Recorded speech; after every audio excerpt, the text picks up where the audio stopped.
Başına gelse ağlama ceylanı, tuşuna gelse bana.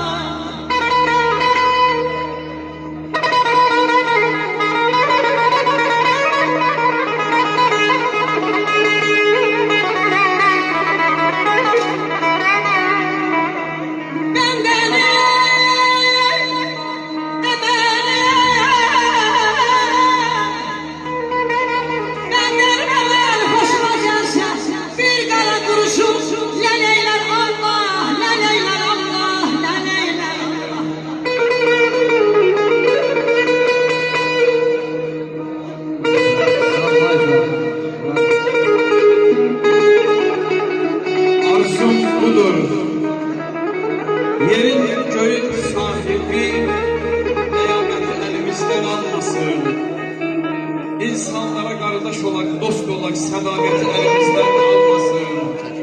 Yaşlılardan kuvvet alan, güz alan, ucalanda temiz adla ucalan, qocalsan da kişi gibi qocalan, cəsarəti elimizden almasın. Başımıza qəm yağışını tökməsin, qəlbimizə dərd toxumun əkməsin.